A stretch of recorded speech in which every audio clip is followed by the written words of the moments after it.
Hello friend, स्वागत है आपका अपने चैनल आज क्लास में। जैसे आपको पता है कि क्वेश्चन बैंक की तैयारी हम शुरू करवा चुके हैं और 2011 से लेके 2022 तक जितना भी परीक्षा हुआ है और उसमें जो भी प्रश्न पूछा गया है वो हम आपको बताएंगे। और आज की इस वीडियो में 2011 का विज्ञान का क्वेश्चन पेपर हमारे पास है और इस क्वेश्चन पेपर में 20 ऑब्जेक्टिव प्रश्न पूछा गया था, उसे हम सोल्व करके बताएंगे। और इस 20 प्रश्नों को आप लोग ध्यान से समझिएगा ताकि आपको पता चले कि फाइनल बोर्ड परीक्षा में कैसे कैसे प्रश्न पूछे जाते हैं। तो एक भी प्रश्न आप लोग इसकी मत कीजिएगा, वीडियो को प्लीज आप लोग शुरू से लेके अंत तक देखिएगा। और अभी तक आप हमारे व्हाट्सएप ग्रुप में नहीं जुड़े हैं तो ये हमारा व्हाट्सएप नंबर है 8789307304। इस पे आपको बोलना है कि सर हमें ग्रुप में जोड़ दीजिए, तो हम आपको ग्रुप में जोड़ देंगे। और यहाँ पे हम थोड़ा सा नीचे आएंगे तो देखिए यहाँ पे लिखा गया है 1 से लेके 20 प्रश्न है जिसमें आपको 20 प्रश्नों का जवाब देना है। और यहाँ पे देखिए हमारा पहला क्वेश्चन शुरू होता है। तो पहला प्रश्न है कि हीलियम कैसा तत्व है। काफी महत्वपूर्ण प्रश्न पूछा गया है और बहुत ही आसान क्वेश्चन यहाँ पे पूछा गया है कि हीलियम कैसा तत्व है। तो जो हीलियम है ये अक्रिय तत्व है, यहाँ पे ए वाला ऑप्शन बिल्कुल ही सही हो जाएगा। और हीलियम का जो संकेत होता है ये He होता है और जो हीलियम होता है ये अन्य किसी तत्व से अभिक्रिया नहीं करता है, तो इसे भी साथ में आपको याद रखना है। आइए देखते हैं अगला प्रश्न। 2 नंबर प्रश्न है कि जल में हाइड्रोजन तथा ऑक्सीजन की परमाणु संख्याओं का अनुपात है। ये भी काफी महत्वपूर्ण प्रश्न है। यहाँ पे आपको जल में हाइड्रोजन और ऑक्सीजन की परमाणु संख्याओं का अनुपात बताना है। तो जल का रासायनिक सूत्र क्या होता है, तो H2O होता है, जिसमें हाइड्रोजन कितना होता है और ऑक्सीजन कितना होता है, तो हाइड्रोजन 2 होता है और ऑक्सीजन यहाँ पे कितना है, 1 है, तो यहाँ पे लिख देंगे 1। तो यहाँ पे पूछ रहा है कि जल में हाइड्रोजन तथा ऑक्सीजन के परमाणु संख्याओं का अनुपात क्या होगा, तो 2:1 होगा। तो यहाँ पे ए वाला ऑप्शन बिल्कुल ही सही हो जाएगा। आइए देखते हैं अगला प्रश्न। 3 नंबर प्रश्न है कि आवर्त सारणी में कितने आवर्त हैं। काफी महत्वपूर्ण प्रश्न पूछा गया है। यहाँ पे आपको बताना है कि आवर्त सारणी में कितने आवर्त हैं, तो 7 आवर्त है। यहाँ पे ए वाला ऑप्शन बिल्कुल ही सही हो जाएगा। और वर्ग कितने होते हैं, तो 18 होते हैं, इसे आपको याद रखना है। और आधुनिक आवर्त सारणी किसने बनाया, तो मोसले ने बनाया, तो इसे भी साथ में आपको याद रखना है। आइए देखते हैं अगला प्रश्न। 4 नंबर प्रश्न है कि बॉन्ड OH का क्रियाशील मूलक कौन है। काफी महत्वपूर्ण प्रश्न ये भी पूछा गया है। यहाँ पे आपको बताना है कि बॉन्ड OH का क्रियाशील मूलक कौन है, तो अल्कोहल है, इसे आपको याद रखना है। यहाँ पे सी वाला ऑप्शन बिल्कुल ही सही हो जाएगा। आइए देखते हैं अगला प्रश्न। 5 नंबर प्रश्न है कि प्रकृति में ऑक्सीजन का संतुलन कैसे बना रहता है। यहाँ पे आपको बताना है कि प्रकृति में ऑक्सीजन का संतुलन कैसे बना रहता है। तो हम श्वसन क्रिया में ऑक्सीजन गैस अंदर लेते हैं और कार्बन डाइऑक्साइड गैस बाहर छोड़ते हैं। और पेड़ पौधे प्रकाश संश्लेषण की क्रिया में क्या करते हैं कि जो ये कार्बन डाइऑक्साइड गैस होता है इसको लेते हैं और ये फिर अपना प्रकाश संश्लेषण की क्रिया के दौरान फिर ये ऑक्सीजन गैस बाहर निकालते हैं। तो इस प्रकार प्रकृति में ऑक्सीजन का संतुलन बना रहता है। तो यहाँ पे बी वाला ऑप्शन बिल्कुल ही सही हो जाएगा। यहाँ पे प्रश्न है कि प्रकृति में ऑक्सीजन का संतुलन कैसे बना रहता है, तो प्रकाश संश्लेषण के द्वारा बना रहता है। तो यहाँ पे बी वाला ऑप्शन बिल्कुल ही सही हो जाएगा। आइए देखते हैं अगला प्रश्न। 6 नंबर प्रश्न है कि पौधों में श्वसन क्रिया के अंतर्गत एक ADP के टूटने पे कितना ऊर्जा मुक्त होती है। यहाँ पे आपको बताना है कि पौधों में श्वसन क्रिया के अंतर्गत एक ADP के टूटने पे कितना ऊर्जा मुक्त होती है, तो 30.5 किलो जूल प्रति मोल ऊर्जा मुक्त होती है। तो यहाँ पे ए वाला ऑप्शन बिल्कुल ही सही हो जाएगा। और ऊर्जा का ऐसा ही मात्रक क्या होता है, तो जूल होता है और जूल को जे से सूचित किया जाता है, तो इसे भी साथ में आपको याद रखना है। आइए देखते हैं अगला प्रश्न। 7 नंबर प्रश्न है कि मानव हृदय में कितने कोष्ठ होते हैं। यहाँ पे आपको बताना है कि मानव हृदय में कितने कोष्ठ होते हैं, तो 4 कोष्ठ होते हैं, इसे आपको याद रखना है। यहाँ पे डी वाला ऑप्शन बिल्कुल ही सही हो जाएगा। एक प्रश्न ये भी पूछा जाता है कि मछली के हृदय में कितने कोष्ठ होते हैं, तो 2 कोष्ठ होते हैं, तो इसे भी साथ में आपको याद रखना है। आइए देखते हैं अगला प्रश्न।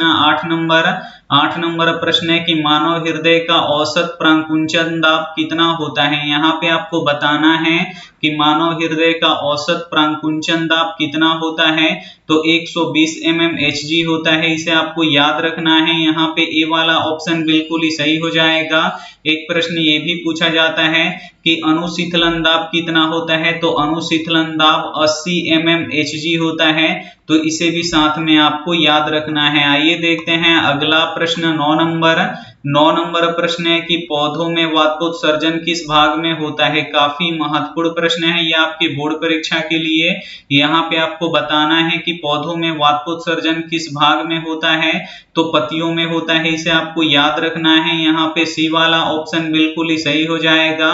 एक प्रश्न ये भी पूछा जाता है कि रंध्र कहाँ पे पाए जाते हैं। तो पत्तियों में पाए जाते हैं, इसे आपको याद रखना है।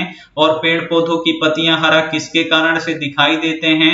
तो क्लोरोफिल के कारण से दिखाई देते हैं, तो इसे भी साथ में आपको याद रखना है। आइए देखते हैं अगला प्रश्न 10 नंबर प्रश्न है कि कृत्रिम वृक्क किन अपशिष्ट उत्पादनों को रुधिर से अपोहन द्वारा पृथक करता है। यहाँ पे आपको बताना है कि कृत्रिम वृक्क किन अपशिष्ट उत्पादनों को रुधिर से अपोहन द्वारा पृथक करता है। तो नाइट्रोजनी पदार्थ को ये क्या करता है कि अपोहन द्वारा रुधिर से बाहर निकालता है। तो यहाँ पे ए वाला ऑप्शन बिल्कुल ही सही हो जाएगा। आइए देखते हैं अगला प्रश्न 11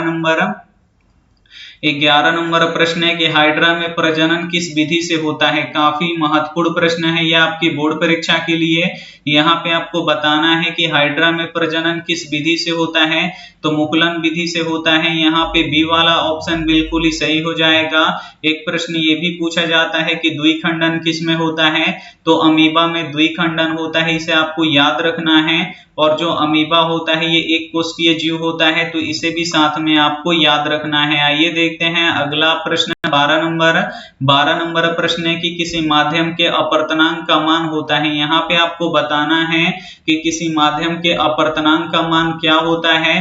तो साइन आई बटा साइन आर होता है, जिसे स्नेल का नियम भी कहते हैं। तो इसे भी साथ में आपको याद रखना है। और अपवर्तन के कितने नियम होते हैं। 2 नियम होते हैं, इसे आपको याद रखना है। और परावर्तन के भी कितने नियम होते हैं। 2 नियम होते हैं, तो इसे भी साथ में आपको याद रखना है। आइए देखते हैं अगला प्रश्न 13 नंबर प्रश्न है कि दाढ़ी बनाने में कौन सा दर्पण उपयुक्त होता है। यहाँ पे आपको बताना है कि दाढ़ी बनाने में किस दर्पण का हम प्रयोग करते हैं। तो अवतल दर्पण का उपयोग करते हैं। यहाँ पे सी वाला ऑप्शन बिल्कुल ही सही हो जाएगा। एक प्रश्न पूछा जाता है कि उत्तल दर्पण का उपयोग हम कहाँ पे करते हैं। तो मोटर गाड़ी में साइड मिरर के रूप में करते हैं, तो इसे भी साथ में आपको याद रखना है। आइए देखते हैं अगला प्रश्न 14 नंबर प्रश्न है कि स्पेक्ट्रम में किस रंग की किरण का झुकाव अधिक होता है। यहाँ पे आपको बताना है कि स्पेक्ट्रम में किस रंग की किरण का झुकाव अधिक होता है।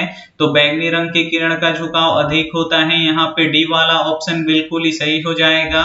और बैंगनी रंग का जो तरंग दैर्ध्य होता है ये सबसे कम होता है, तो इसे भी साथ में आपको याद रखना है। और लाल रंग के किरण का झुकाव सबसे कम होता है, इसे आपको याद रखना है। और लाल रंग का जो तरंग दैर्ध्य होता है ये अधिक होता है, तो इसे भी साथ में आपको याद रखना है। आइए देखते हैं अगला प्रश्न 15 नंबर प्रश्न है कि विद्युत फ्यूज विद्युत धारा के किस प्रभाव पे कार्य करता है। यहाँ पे आपको बताना है कि विद्युत फ्यूज विद्युत धारा के किस प्रभाव पे कार्य करता है। तो ये विद्युत धारा के उष्मीय प्रभाव पे कार्य करता है, इसे आपको याद रखना है। यहाँ पे ए वाला ऑप्शन बिल्कुल ही सही हो जाएगा। और जो फ्यूज होता है ये किससे मिलकर बना होता है। तो सीसा और टीन से मिलकर बना होता है, तो इसे भी साथ में आपको याद रखना है। आइए देखते हैं अगला प्रश्न 16 नंबर प्रश्न है कि किसी कुंडली का प्रतिरोध ज्ञात करने के लिए सूत्र है। यहाँ पे आपको बताना है कि किसी कुंडली का प्रतिरोध ज्ञात करने के लिए क्या सूत्र होता है। तो V = IR होता है। तो यहाँ पे आपको R का मान निकालना है। तो I इसमें गुणा कर रहे हैं, तो इधर आके भाग करेगा, तो V बटा I बराबर R हो जाएगा। और जब हम इसे सीधा करके लिखेंगे तो ये हो जाएगा R बराबर I बटा V। तो यहाँ पे देखिए क्या हो जाएगा, हमारा सी वाला ऑप्शन बिल्कुल ही सही हो जाएगा। और जो कुंडली होता है तो इसमें प्लस और माइनस का चिन्ह नहीं होता है, तो इसे भी साथ में आपको याद रखना है। आइए देखते हैं अगला प्रश्न 17 नंबर प्रश्न है कि डायनेमो से किस प्रकार की धारा प्राप्त होती है। यहाँ पे आपको बताना है कि डायनेमो से किस प्रकार की धारा प्राप्त होती है। तो डायनेमो से दिष्ट धारा और प्रत्यावर्ती धारा दोनों धाराएं प्राप्त होती हैं। तो यहाँ पे सी वाला ऑप्शन बिल्कुल ही सही हो जाएगा। और जो डायनेमो होता है ये यांत्रिक ऊर्जा को विद्युत ऊर्जा में बदलता है, तो इसे भी साथ में आपको याद रखना है। आइए देखते हैं अगला प्रश्न 18 नंबर प्रश्न है कि डेंगू उत्पन्न करने वाला मच्छर किस तरह के जल में रहता है। यहाँ पे आपको बताना है कि डेंगू उत्पन्न करने वाला मच्छर किस तरह के जल में रहता है। तो साफ जल में रहता है, इसे आपको याद रखना है। यहाँ पे ए वाला ऑप्शन बिल्कुल ही सही हो जाएगा। और एक प्रश्न ये भी पूछा जाता है कि मलेरिया उत्पन्न करने वाला मच्छर किस तरह के जल में रहता है। तो गंदा जल में रहता है, तो ये भी साथ में आपको याद रखना है। आइए देखते हैं अगला प्रश्न 19 नंबर प्रश्न है कि निम्नलिखित में कौन बायोगैस ईंधन का स्रोत नहीं है। इसमें से आपको बताना है कि कौन बायोगैस ईंधन का स्रोत नहीं है। तो नाभिकीय ऊर्जा नहीं है, यहाँ पे सी वाला ऑप्शन बिल्कुल ही सही हो जाएगा। और बायोगैस का मुख्य गैस कौन सा होता है। तो मीथेन गैस होता है, तो इसे भी साथ में आपको याद रखना है। आइए देखते हैं अंतिम प्रश्न 20 नंबर प्रश्न है कि एलपीजी का मुख्य अवयव कौन सा गैस होता है। यहाँ पे आपको बताना है कि एलपीजी गैस का मुख्य अवयव कौन सा गैस होता है। तो ब्यूटेन गैस होता है, यहाँ पे बी वाला ऑप्शन बिल्कुल ही सही हो जाएगा। और जो एलपीजी होता है ये एक गंधहीन गैस होता है। तो इसमें गंध के लिए हम कौन सा गैस मिलाते हैं। तो मिथाइल मरकेप्टोन को मिलाते हैं, इसे आपको याद रखना है। और एलपीजी का पूरा नाम क्या होता है। तो लिक्विफाइड पेट्रोलियम गैस होता है, इसे आपको याद रखना है। तो यहाँ पे 2011 के क्वेश्चन पेपर में यहाँ पे 20 ऑब्जेक्टिव प्रश्न पूछा गया था, जिसे हम बता चुके हैं। अब हम यहाँ पे 2012 का क्वेश्चन पेपर अगले क्लास यानी अगले दिन अगले क्लास में हम आपको बताएंगे। तो आपको क्या करना है कि इस वीडियो को ज्यादा से ज्यादा लाइक करना है, अपने दोस्तों के पास शेयर करना है और उनको बताना है कि क्वेश्चन पेपर की तैयारी आज क्लास यूट्यूब चैनल पे शुरू हो चुका है। तो आप लोग उससे जरूर जुड़िए। अगर एक बार आप लोग क्वेश्चन पेपर का अच्छी तरीके से तैयारी कर लेते हैं तो 40% क्वेश्चन पेपर से ही रहते हैं, वो आपको हूबहू ऐसे ही एग्जाम में फाइनल एग्जाम में आपको देखने को मिल जाएंगे। तो आप लोग क्वेश्चन पेपर की तैयारी बहुत ही अच्छी तरीके से कीजिएगा और सभी विषयों के क्वेश्चन बैंक की तैयारी हम आपको करवाएंगे। तो उम्मीद करते हैं ये वीडियो आपको काफी अच्छा लगा होगा। Thank you for watching. मिलते हैं अगली वीडियो में। और इसका पीडीएफ हम बिल्कुल फ्री में देंगे। और कैसे इसका पीडीएफ डाउनलोड करना है, तो आपको वेबसाइट पे जाना है और वहां से आप लोग डाउनलोड कर लेना है। तो थैंक यू फॉर वॉचिंग। मिलते हैं अगली वीडियो में, तब तक अपना ध्यान रखिए, मन लगा के पढ़ाई कीजिए। Take care and bye.